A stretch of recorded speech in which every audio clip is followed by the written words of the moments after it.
Hi എല്ലാവർക്കും നമസ്കാരം. iPlusന്റെ പുതിയൊരു വീഡിയോയിലേക്ക് സ്വാഗതം.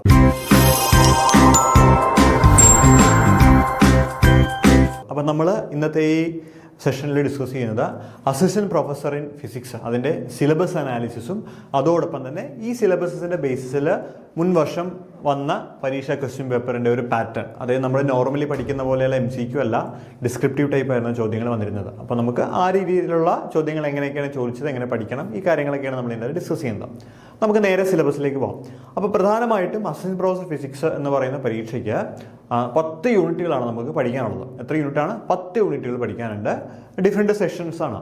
അപ്പോൾ നമുക്ക് ഓരോ സെഷൻ നോക്കാം. ഏറ്റവും ആദ്യം തുടങ്ങുന്നത് ക്ലാസിക്കൽ മെക്കാനിക്സ് എന്നാണ്. ക്ലാസിക്കൽ മെക്കാനിക്സ് ആണെങ്കിലും ഭയങ്കര വൈഡ് ആയിട്ടുള്ള സിലബസ് നമുക്ക് ശരിക്കും പഠിക്കാനില്ല. കുറച്ച് ഏരിയാസ് മാത്രമാണ് സിലബസിൻ്റെ അകത്ത് പറഞ്ഞിരിക്കുന്നത്. അപ്പോൾ നമുക്ക് നോക്കാം. ക്ലാസിക്കൽ മെക്കാനിക്സിൻ്റെ അകത്ത് കൺസ്ട്രെയിൻഡ് ജനറലൈസ്ഡ് കോർഡിനേറ്റ്സ്, ക്ലാസിക്കൽ മെക്കാനിക്സിൻ്റെ പേപ്പർ സ്റ്റാർട്ട് ചെയ്യുന്നത് തന്നെ അവിടെ നിന്നാണ്. Constrained generalised coordinates, d'Alembert's principle, Lagrangian equation, velocity dependent പൊട്ടൻഷ്യലുകൾ, Hamilton principle, Lagrangian equation from Hamilton principle, അതൊക്കെ ഡെറിവേഷൻസ് ആണ്.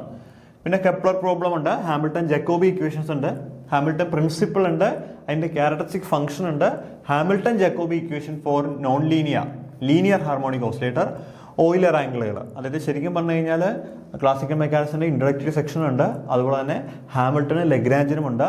അതോടൊപ്പം തന്നെ കുറച്ച് കയോസ്, ലിമിറ്റ് സൈക്കിളുകൾ, കയോസ്, അങ്ങനെയുള്ള കുറച്ച്, അതായത് നോൺ ലീനിയർ എന്ന് പറയുന്ന പോർഷൻസിനും കുറച്ച് ഭാഗമുണ്ട്. അതുപോലെ തന്നെ നമുക്ക് സെൻട്രൽ ഫോഴ്സ് ഫീൽഡ് എന്ന് പറഞ്ഞ പോർഷൻ ഉണ്ടല്ലോ, അവിടെ നിന്നുള്ള കുറച്ച് കാര്യങ്ങൾ, കൊറിയോളിസിസ് ഫോഴ്സ് പോലെയുള്ള കാര്യങ്ങളും സിലബസിൻ്റെ അകത്തുണ്ട്. സ്പെഷ്യൽ തിയറി, റിലേറ്റിവിറ്റി, അങ്ങനെയുള്ള ഭാഗങ്ങളൊന്നും നമ്മുടെ സിലബസിൻ്റെ അകത്ത് സത്യം പറഞ്ഞാൽ ഇല്ല എന്നുള്ളതാണ് മനസ്സിലാക്കുന്നത്. അപ്പോൾ ഇത്രയാണ് ക്ലാസിക്കൽ മെക്കാനിക്സ് പഠിക്കാനുള്ളത്. ദെൻ നമ്മൾ മാത്തമാറ്റിക്കൽ മെത്തേഡ്സ് ആൻഡ് ഗ്രൂപ്പ് തിയറിയിൽ വന്നാലും സെയിം പാറ്റേൺ നമുക്ക് കാണാൻ പറ്റും. മാത്തമാറ്റിക്കൽ ഫിസിക്സിൻ്റെ ഡിഫറൻഷ്യൽ ഇക്വേഷൻസ് പോലുള്ള കാര്യങ്ങളൊന്നും നമ്മുടെ സിലബസിൻ്റെ അകത്തില്ല. ഡിഫറൻഷ്യൽ ഇക്വേഷൻസ്, വെക്ടേഴ്സ്, ഇതൊന്നും നമ്മുടെ സിലബസിലില്ല. നമുക്ക് പഠിക്കാനുള്ള കാര്യങ്ങൾ എന്തൊക്കെയാണെന്ന് നോക്കാം. അതുപോലെ മെട്രിസസ്, ഇതൊന്നുമില്ല. നോക്കാം പഠിക്കാനുള്ള കാര്യങ്ങൾ. ഫുറിയർ സീരീസും ഫുറിയർ ഇൻ്റഗ്രലും പഠിക്കാനുണ്ട്. Fourier series, Fourier integral. അപ്പോൾ ഫുറിയർ സീരീസുമായിട്ട് ബന്ധപ്പെട്ട കാര്യങ്ങൾ പഠിക്കാനുണ്ട്. ഇനി അത് കഴിഞ്ഞാൽ ആൽഫ, ബീറ്റ, ഗാമ പോലെയുള്ള റിലേഷനുകൾ, ആൽഫ, ബീറ്റ, ഗാമ റിലേഷനുകൾ എവിടത്തെയാണ്? അതായത് നമ്മുടെ സ്പെഷ്യൽ ഫംഗ്ഷൻസ് എന്ന് പറയുന്ന മാത്തമാറ്റിക്കൽ ഫിസിക്സിൻ്റെ ഒരു പോർഷൻ ഉണ്ട്, സ്പെഷ്യൽ ഫംഗ്ഷൻസ്. ആ ഭാഗത്തെയാണ് നമ്മൾ പ്രധാനമായിട്ടും നോക്കേണ്ടത്. ലഗ്രാഞ്ചിയൻ ഉണ്ട്, ലഗ്രാഞ്ചിയൻ എന്ന് ബെസൽ ഉണ്ട്, ലെജൻഡർ ഉണ്ട്, അതുപോലെ തന്നെ ഏതാണ്, ഹെർമൈറ്റ് ഉണ്ട്, ലാഗുറേ ഉണ്ട്. അപ്പോൾ ഇത് 4 അപ്പോൾ ലെജൻഡർ, ബെസൽ, ഹെർമൈറ്റ്, ലാഗുറേ, ഇതിൻ്റെ എല്ലാം പ്രോപ്പർട്ടീസും കൃത്യമായിട്ട് നമ്മൾ പഠിക്കണം. അതിൻ്റെ റെക്കറൻറ്റ് റിലേഷനുകൾ ഏതൊക്കെയാണ്, അല്ലെങ്കിൽ റെക്കറൻറ്റ് റിലേഷൻ നമുക്ക് എങ്ങനെ ഡിറൈവ് ചെയ്യാം, മനസ്സിലായോ? അങ്ങനെയുള്ള കാര്യങ്ങൾ നന്നായിട്ട് നോക്കണം. അതിൻ്റെ റോഡറിഗോ ഫോർമുല നമ്മൾ നോക്കണം. റോഡറിഗോ ഫോർമുല വെച്ചിട്ടുള്ള വാല്യൂസ്, Pn(1), Pn(2), Pn(3) എന്നൊക്കെ പറഞ്ഞിട്ടുള്ള വാല്യൂസ് ഉണ്ടല്ലോ, അതുമൊക്കെ നമ്മൾ കൃത്യമായിട്ട് അതിൻ്റെ അകത്ത് നോക്കേണ്ടതുണ്ട്. ദെൻ അതോടൊപ്പം തന്നെ പിന്നെ നമുക്ക് നോക്കാനുള്ളത് നമ്മുടെ കോംപ്ലക്സ് നമ്പേഴ്സാണ്. കോംപ്ലക്സ് നമ്പേഴ്സും അതിൻ്റെ കോംപ്ലക്സ് ഇൻ്റഗ്രലും, മനസ്സിലായോ? ഇൻ്റഗ്രൽ കാൽക്കുലസ് നമുക്ക് വേണ്ടി വരും. അപ്പോൾ ഇത്രയും കാര്യങ്ങളാണ്. അപ്പോൾ ഫുറിയർ സീരീസുമായിട്ട് ബന്ധപ്പെട്ട കാര്യങ്ങൾ പഠിക്കാനുണ്ട്, സ്പെഷ്യൽ ഫംഗ്ഷനുമായിട്ട് ബന്ധപ്പെട്ട കാര്യങ്ങൾ പഠിക്കാനുണ്ട്, കോംപ്ലക്സ് നമ്പറുമായിട്ടുള്ള ഭാഗങ്ങൾ പഠിക്കാനുണ്ട്. ഈ 3 സെഷൻസാണ് ഈ പറയുന്ന മാത്തമാറ്റിക്കൽ ഫിസിക്സിൽ പ്രധാനമായിട്ടുള്ളത്. അപ്പോൾ നമ്മൾ പ്രധാനമായിട്ട് ഫോക്കസ് ചെയ്യേണ്ട പുസ്തകം HK ദാസിൻ്റെ 2 എഡിഷൻ്റെ പുസ്തകങ്ങൾ നമ്മൾ കൃത്യമായിട്ട് ഫോക്കസ് ചെയ്ത് പഠിക്കണം. നമുക്ക് കോംപ്ലക്സ് നമ്പറിൻ്റെ പ്രോബ്ലംസ് എല്ലാം അവിടെ നിന്ന് ചെയ്തെടുക്കാനായിട്ട് പറ്റുന്നതാണ്. പിന്നെ സ്പെഷ്യൽ ഫംഗ്ഷൻസ് ആണ് നമ്മൾ നോക്കാനുള്ളതെങ്കിൽ അത് സത്യപ്രകാശിൻ്റെ മാത്തമാറ്റിക്കൽ ഫിസിക്സിൻ്റെ പുസ്തകമാണ് നമ്മൾ നന്നായിട്ട് നോക്കേണ്ടത്. അപ്പോൾ നല്ലൊരു പുസ്തകമാണ്. പിന്നെ ഹാഫ്കിൻ്റെ പുസ്തകമാണെങ്കിലും നമുക്ക് ഫുറിയർ സീരീസിൻ്റെ പോർഷൻസ് ഒക്കെ അത്യാവശ്യം നോക്കാം. ഒരു സ്റ്റാൻഡേർഡ് പുസ്തകമാണ്. നമുക്ക് കുറച്ചുകൂടെ ഫ്ലെക്സിബിൾ HK ദാസും ഈ പറയുന്ന സത്യപ്രകാശുമാണ്. പക്ഷേ ഹാഫ്കിൻ കൂടി നോക്കിയാൽ ബെറ്റർ ആണ്, ബിക്കോസ് സ്റ്റാൻഡേർഡ് പുസ്തകമാണ്. പിന്നെ ഈ ക്ലാസിക്കൽ മെക്കാനിക്സ് ആണെങ്കിൽ ഗോൾഡ്സ്റ്റീൻ്റെ പുസ്തകവും അതുപോലെ നമ്മുടെ അരുൾദാസ് സാറിൻ്റെ പുസ്തകമൊക്കെയാണ് നമ്മൾ സാധാരണ രീതിയിൽ നോക്കുന്നത്, കേട്ടോ. ദെൻ ഇലക്ട്രോണിക്സ് ആണ്. ഇലക്ട്രോണിക്സിൽ പല കുഞ്ഞു കുഞ്ഞു ടോപ്പിക്കുകളായിട്ട് അധികമായിട്ട് നമുക്ക് ഇന്നത്തേക്ക് ഉൾപ്പെടുത്തിയിട്ടുണ്ട് അവർ. ഇലക്ട്രോണിക്സ് എടുത്തു കഴിഞ്ഞാൽ FET നന്നായിട്ട് പഠിക്കാനുണ്ട്. FET പഠിക്കാനാണെങ്കിൽ നമ്മൾ, ഞാൻ എപ്പോഴും പറയുന്ന പുസ്തകം BL തെരേജയുടെ ബേസിക് ഇലക്ട്രോണിക്സ് നല്ലൊരു പുസ്തകമാണ് പഠിക്കാൻ വേണ്ടിയിട്ട്. FET പഠിക്കാം. നമുക്ക് വേറെയും കുറച്ച് പോർഷൻസ് വരുന്നുണ്ട്, പുറകെ പറയാതെ. പിന്നെ അതുപോലെ തന്നെ ഓപ്പറേഷണൽ ആംപ്ലിഫയർ ആണ്. ഓപ്പറേഷണൽ ആംപ്ലിഫയർ ഫിൽറ്റേഴ്സും പഠിക്കാനുണ്ട്. അത് പഠിക്കാനാണെങ്കിൽ ഗേക്വാദിൻ്റെ ഓപ്പറേഷണൽ ആംപ്ലിഫയർ എന്ന് പറഞ്ഞ് MG യൂണിവേഴ്സിറ്റിക്കാർ PGക്ക് പഠിക്കുന്ന പുസ്തകമാണ് ഫസ്റ്റ് ഇയർ. ആ പുസ്തകം നല്ലതാണ്. ഗേക്വാദിൻ്റെ ഓപ്പറേഷണൽ ആംപ്ലിഫയറിൻ്റെ പുസ്തകം നല്ലതാണ്. പിന്നെ അതിനുശേഷം ഫിൽറ്റേഴ്സ്, ഷ്മിറ്റ് ട്രിഗർ, അതെല്ലാം അവിടെ പോകും നമുക്ക്. പിന്നെ ഈ മോഡുലേഷൻ്റെ വരുന്ന കമ്മ്യൂണിക്കേഷൻ്റെ ഏതെങ്കിലും ഒരു പുസ്തകം നമുക്ക് നോക്കാം. അതോടൊപ്പം തന്നെ ഈ പറയുന്ന BL തെരേജയുടെ പുസ്തകത്തിലും അത്യാവശ്യം കമ്മ്യൂണിക്കേഷൻ്റെ നോട്ടുകളും കാര്യങ്ങളും ഉണ്ട്. പിന്നെ നമുക്ക് കുറച്ച് ആൻറ്റിനാസ് അങ്ങനെയായിട്ട് ബന്ധപ്പെട്ട കുറച്ച് കാര്യങ്ങളുണ്ട്. അത് അഡീഷണൽ പുസ്തകങ്ങൾ നോക്കണം അത്യാവശ്യമായിട്ട്. ഞാൻ ആ പുസ്തകത്തിൻ്റെ പേര് എൻ്റെ മനസ്സിലില്ല, അതുകൊണ്ടാണ് ഞാനൊരു പുസ്തകം വാങ്ങിച്ച് വെച്ചിട്ടുണ്ട് അതിന് വേണ്ടിയിട്ട്. ഓക്കെ, ഇനി ക്വാണ്ടം മെക്കാനിക്സിൽ വന്നു കഴിഞ്ഞാൽ ഭയങ്കര വൈഡ് കാര്യങ്ങളൊന്നും ഇതിൻ്റെ അകത്തും ഇല്ല സത്യം പറഞ്ഞാൽ. ഇൻട്രൊഡക്റ്റീവ് സെക്ഷൻ ഉണ്ട്, പിന്നെ ഈ പറയുന്ന പോലെ ഓപ്പറേറ്റേഴ്സും അതിൻ്റെ പ്രോപ്പർട്ടീസും ഉണ്ട്, ആംഗുലർ മൊമെൻറ്റോ ഉണ്ട്, അതുപോലെ തന്നെ പെർട്ടർബേഷൻ തിയറി പഠിക്കാനുണ്ട്. അതോടൊപ്പം തന്നെ മറ്റേ സ്റ്റാർക്ക് എഫക്റ്റ്, സീമാൻ എഫക്റ്റ്, അതെല്ലാം ഈ പെർട്ടർബേഷൻ്റെ ആപ്ലിക്കേഷൻ ലെവലിൽ വരുന്ന സ്റ്റാർക്ക് സീമാൻ എഫക്റ്റുകളാണ് ഇവിടെ പഠിക്കാനുള്ളത്. പിന്നെ റിലേറ്റിവിസ്റ്റിക് ക്വാണ്ടം മെക്കാനിക്സ് ഈ സിലബസിലുണ്ടെന്നുള്ളതിൻ്റെ പ്രത്യേകതയാണ്. അതായത് വെയിൽ ഇക്വേഷന്, KG ഇക്വേഷൻ, ക്ലീൻ ഗോർഡൻ ഇക്വേഷനൊക്കെ വളരെ ഇമ്പോർട്ടൻ്റ് ആണ്. അപ്പോൾ ഓപ്പറേറ്റേഴ്സ് പോലെയുള്ള കാര്യങ്ങളുണ്ട്, പെർട്ടർബേഷൻ ഉണ്ട്, സ്പെഷ്യൽ തിയറി ക്വാണ്ടം മെക്കാനിക്സിലെ സ്പെഷ്യൽ തിയറി പഠിക്കാനുണ്ട്. ഇതാണ് ക്വാണ്ടം മെക്കാനിക്സിൻ്റെ പോർഷൻസ് വരുന്നത്. അപ്പോൾ നമ്മൾ നോക്കേണ്ട പുസ്തകങ്ങൾ ഈ പെർട്ടർബേഷനൊക്കെ ആണെങ്കിൽ നൂർദീൻ സെറ്റ്ലിയുടെ ക്വാണ്ടം മെക്കാനിക്സിൻ്റെ പുസ്തകം നല്ലതാണ്. തങ്കപ്രസാദിൻ്റെ ക്വാണ്ടം മെക്കാനിക്സിൻ്റെ പുസ്തകവും ഈ ഓർബിറ്റൽ ആംഗുലർ മൊമെൻ്റൊക്കെ നോക്കാനായിട്ട് അത്യാവശ്യം നല്ലതാണ്. പിന്നെ നമ്മൾ പറയുന്നത് എപ്പോഴും നമ്മൾ പഠിക്കുന്ന അരുൾദാസ് സാറിൻ്റെ പുസ്തകവും അതിൻ്റെ 500 സോൾവ്ഡ് പ്രോബ്ലംസ് എന്ന് പറഞ്ഞാൽ അരുൾദാസ് സാറിൻ്റെ വേറൊരു പുസ്തകം കൂടി അഡീഷണൽ ഉണ്ട്, ന്യൂമറിക്കൽ പ്രോബ്ലംസ് ചെയ്തിട്ടുള്ള. അപ്പോൾ അതും അത്യാവശ്യം നമുക്ക് നോക്കാൻ പറ്റുന്ന നല്ലൊരു പുസ്തകം തന്നെയാണ്. പിന്നെ സാക്കുറയുടെയൊക്കെ ഉണ്ട്, അത് വേണമെങ്കിൽ നോക്കിയാൽ മതി, നിർബന്ധമൊന്നുമില്ല. 5ാമത്തെ മൊഡ്യൂള് സ്റ്റാറ്റിസ്റ്റിക്കൽ മെക്കാനിക്സ് ആണ്. സ്റ്റാറ്റിസ്റ്റിക്കൽ മെക്കാനിക്സ് പാത്രിയുടെ പുസ്തകം തന്നെയാണ് നമുക്ക് നോക്കാൻ പറ്റുന്ന കൺവീനിയൻ്റ് ആയിട്ടുള്ള പുസ്തകം. ഇതും ചെറിയ സിലബസ് ആണ്, ലിയോവെല്ലി തിയറം പോലെയുള്ള കാര്യങ്ങൾ, പിന്നെ ഡിഫറെൻറ്റ് സ്റ്റാറ്റിസ്റ്റിക്സ്, അതുപോലെ മാഗ്നറ്റിക് ബിഹേവിയർ, ഫെർമി ഗ്യാസിൻ്റെ മാഗ്നറ്റിക് ബിഹേവിയർ, ലണ്ടു ഡയമാഗ്നറ്റിസം, പോളി പാരാമാഗ്നറ്റിസം, ഇങ്ങനെയുള്ള കാര്യങ്ങളാണ് ഈ പറയുന്ന സ്റ്റാറ്റിസ്റ്റിക്കൽ മെക്കാനിക്സിലുള്ളത്. ഈ ന്യൂക്ലിയർ ആൻഡ് പാർട്ടിക്കൽ ഫിസിക്സിൻ്റെ അകത്ത് നമ്മൾ വന്നു കഴിഞ്ഞാൽ അതും അത്യാവശ്യം സത്യപ്രകാശിൻ്റെ പുസ്തകമുണ്ട്, അത് അത്യാവശ്യം കുറച്ച് കാര്യങ്ങൾ അത്യാവശ്യം നോക്കാനായിട്ട് ആ പുസ്തകം ബെറ്റർ തന്നെയാണ്. Then nuclear size, shape, mass introductory സെക്ഷനാണ്. സെമി എംപീരിക്കൽ മാസ് ഫോർമുലയുണ്ട്, അതുപോലെ പാരിറ്റി പോലെയുള്ള കാര്യങ്ങൾ പഠിക്കാനുണ്ട്, ഷെൽ മോഡലുണ്ട്, ലിക്വിഡ് ഡ്രോപ്പ് മോഡലുണ്ട്, അതുപോലെ തന്നെ ഈ പറയുന്ന പാർട്ടിക്കിൾ ഫിസിക്സും ക്വാണ്ടം ക്രോമോഡൈനാമിക്സും, ക്വാർക്ക്, അങ്ങനെയുള്ള കാര്യങ്ങൾ ഒക്കെ പഠിക്കാനുണ്ട്. അതോടൊപ്പം തന്നെ കുറച്ച് അഡീഷണൽ ചെറിയ ടോപ്പിക്കുകൾ ഇതിനകത്ത് വന്നിട്ടുണ്ട്. Scherrer D camera, application of XRD, അങ്ങനെയുള്ള കുറച്ച് single crystal powder diffraction methods, അങ്ങനെയുള്ള കുഞ്ഞു കാര്യങ്ങൾ ഇതിലേക്ക് ചേർത്തിട്ടുണ്ട്. അത് നമുക്ക് സേഫാണ്, കാരണം അതൊക്കെ കുഞ്ഞു ടോപ്പിക്കുകളാണ്, പഠിക്കാനും കുറച്ചുകൂടി ഈസിയാണ്. ദെൻ സോളിഡ് സ്റ്റേറ്റ് ഫിസിക്സ് എടുത്തു കഴിഞ്ഞാൽ സോളിഡ് സ്റ്റേറ്റ് ഫിസിക്സ് നമ്മൾ SO പിള്ളയുടെ പുസ്തകം നമ്മൾ നോക്കുന്നുണ്ട്, വഹാബിൻ്റെ പുസ്തകം നമ്മൾ നോക്കുന്നുണ്ട് അത്യാവശ്യമായിട്ട്. അപ്പോൾ ഇതിൻ്റെ അകത്തും ഈ പറയുന്ന ഭയങ്കര ഡീറ്റെയിലിങ്ങിലേക്ക് അവർ പോകുന്നില്ല. നമുക്ക് ഈ ബ്രില്യൺ സോണുകൾ, റെസിപ്രോക്കൽ ലാക്റ്റിസുകൾ, അതുപോലെ തന്നെ specific heat capacity, free electron theory, പിന്നെ കൂടുതലും മാഗ്നറ്റിസമായിട്ട് ബന്ധപ്പെട്ട കാര്യങ്ങൾ ഇതിൻ്റെ അകത്തുണ്ട്. ആൻറ്റിഫെറോ മാഗ്നറ്റിസം, പീസോ ഇലക്ട്രിസിറ്റി, അങ്ങനെയുള്ള കാര്യങ്ങൾ. പിന്നെ ഈ പറയുന്ന എല്ലായ്പ്പോഴും സോളിഡ് സ്റ്റേറ്റിൽ നിന്ന് വിട്ട് മാറ്റാൻ പറ്റാത്ത പോർഷൻസ് ആണ് ഈ സൂപ്പർ കണ്ടക്ടിവിറ്റി, കൂപ്പർ പെയറുകൾ. അപ്പോൾ അതും ഇതിൻ്റെ അകത്തുണ്ട്. അതാണ് കുഞ്ഞു കാര്യങ്ങളേ ഉള്ളൂ ഇതിൻ്റെ അകത്ത് സത്യം പറഞ്ഞാൽ. അറ്റോമിക് ആൻഡ് മോളിക്യുലർ സ്പെക്ട്രോസ്കോപ്പി എടുത്തു കഴിഞ്ഞാൽ നമ്മളതും അരുൾദാസാൻ്റെ പുസ്തകമാണ് പ്രധാനമായിട്ടും നോക്കുന്നത്, ബാൻവെലിൻ്റെ പുസ്തകവും നോക്കുന്നുണ്ട്. അപ്പോൾ ഇതിൻ്റെ അകത്ത് നമ്മൾ ഈ പറയുന്ന പോലെ ബോൺ ഓപ്പൺഹീമർ അപ്രോക്സിമേഷൻ ഉണ്ട്, അതുപോലെ റൊട്ടേഷണൽ രാമൻ സ്പെക്ട്രാസ് ഇതിൻ്റെ അകത്ത് പറയുന്നുണ്ട്. പിന്നെ അഡീഷണൽ നമ്മൾ നോക്കേണ്ട ഭാഗങ്ങൾ നന്നായിട്ട് ഉള്ളത് മോസ്ഫെറ്റ് സ്പെക്ട്രോസ്കോപ്പി ഉണ്ട്, അതുപോലെ നമ്മൾ NMR, അങ്ങനെയുള്ള കാര്യങ്ങളൊക്കെ അത്യാവശ്യമില്ല, അത് നോക്കണം. ദെൻ മൈക്രോ പ്രോസസ്സർ വന്നു കഴിഞ്ഞാൽ മൈക്രോ പ്രോസസ്സർ നമുക്ക് ഇലക്ട്രോഡൈനാമിക്സ് ഇല്ല, അതിന് പകരമാണ് ഈ മൈക്രോ പ്രോസസ്സർ വന്നിരിക്കുന്നത്. ഫിസിക്സുകാരെ സംബന്ധിച്ചോളം ഒരു കീറാമുട്ടിയായിട്ട് പറയാമെങ്കിലും നമുക്ക് പഠിച്ചെടുക്കാൻ പറ്റുന്ന പോർഷൻസേ ഉള്ളൂ എന്ന് നമ്മുടെ മുമ്പത്തെ പിള്ളേർ പഠിച്ച് നമ്മളോട് പറഞ്ഞിട്ടുണ്ട്. നമ്മുടെ ക്ലാസ്സുകൾ ആ രീതിയിൽ നമ്മൾ സെറ്റ് ചെയ്ത് തരുന്നത്. സോ ഇവിടെയും മൈക്രോ പ്രോസസ്സർ 8085 പഠിക്കാനുണ്ട്, അതുപോലെ മൈക്രോ കൺട്രോളർ 8051 പഠിക്കാനുണ്ട്. അപ്പോൾ 8085 ഉണ്ട്, 8051 നമുക്ക് പഠിക്കാനുണ്ട്. 8085 ആണെങ്കിൽ അതിൻ്റെ ആർക്കിടെക്ചർ, ഇന്റേണൽ, പിന്നെ കുഞ്ഞു പ്രോബ്ലംസ്, അഡീഷൻ, സബ്സ്ട്രാക്ഷൻ പോലെയുള്ള കുഞ്ഞു പ്രോബ്ലംസ് ആണ് അതിൻ്റെ അകത്ത് ചോദിച്ചിരിക്കുന്നത്. പിന്നെ 8051 മൈക്രോ കൺട്രോളിൻ്റെ ആർക്കിടെക്ചറും അതിൻ്റെ ബേസിക് ഐഡിയാസ് മാത്രമാണ് ചോദിച്ചിരിക്കുന്നത്, ഒരുപാട് ഡീറ്റെയിലിംഗ് ഇല്ല. ഇനി 10ാമത്തെ മൊഡ്യൂളിൽ വന്നു കഴിഞ്ഞാൽ ലേസർ ആൻഡ് ഫൈബ്രോട്ടിക്സ് ആണ്. ഞാൻ പറഞ്ഞില്ല BL തെരഞ്ഞെടുത്ത പുസ്തകത്തിൽ ഈ ഫൈബ്രോട്ടിക്സിൻ്റെ പോർഷൻ അത്യാവശ്യം നന്നായിട്ട് ഉണ്ട്.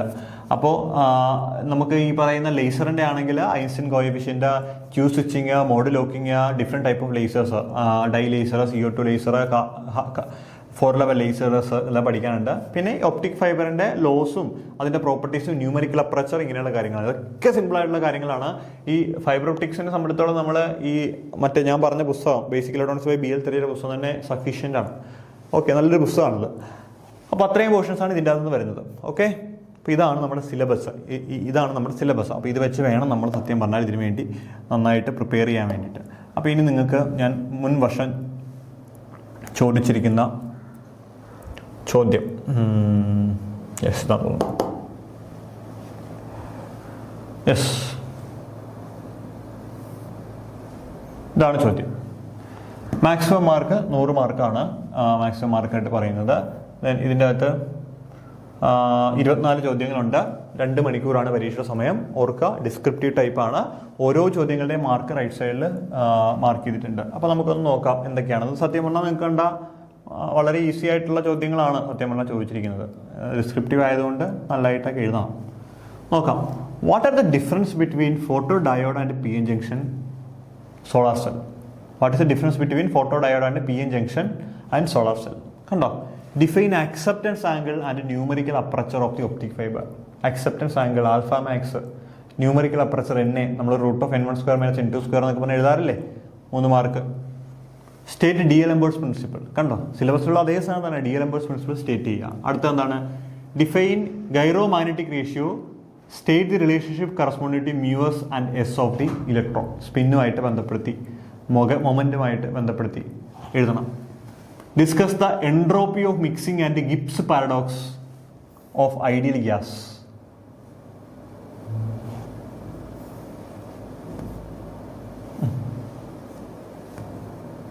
ഓക്കെ, കാണാമല്ലോ. Discuss the magnetic behaviour of ideal Fermi gas and Pauli's paramagnetism to obtain net magnetic moment acquire by the gas. പിന്നെ entropy of mixing Gibbs paradox of ideal gas explain ചെയ്യണം. Describe the principle of laser. ലേസറിന്റെ principle പറയണം.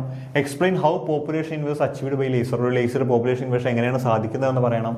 Pumping mechanism ഒക്കെ പറയേണ്ടി വരും. അപ്പോൾ explain the difference between type 1 type superconductor using Meissner effect. Meissner effect ഉപയോഗിച്ച് നമ്മൾ ടൈപ്പ് 1 ടൈപ്പ് സൂപ്പർ, ഓർക്കുന്നുണ്ടോ? ടൈപ്പ് 1 എന്ന് പറയുമ്പോൾ നമ്മൾ ഒരു TC അല്ലെ, ട്രാൻസിഷൻ ടെമ്പറേച്ചർ പറയും. ടൈപ്പ് 2 ആകുമ്പോൾ 2 ട്രാൻസിഷൻ ടെമ്പറേച്ചർ ഉണ്ടാവും, നടുക്ക് വേർട്ടെക്സ് സ്റ്റേറ്റ് ഉണ്ടാവും. പടമൊക്കെ ഓർക്കണം. Determine the interplanar spacing between 2 parallel planes with Miller indices HKL in a cubic crystal of side A. Simple സാധനമാണ്. Explain the function of an ALE and input output memory signals of an 8085 microprocessor. Design, explain, sample and hold circuit using op-amp, give its applications.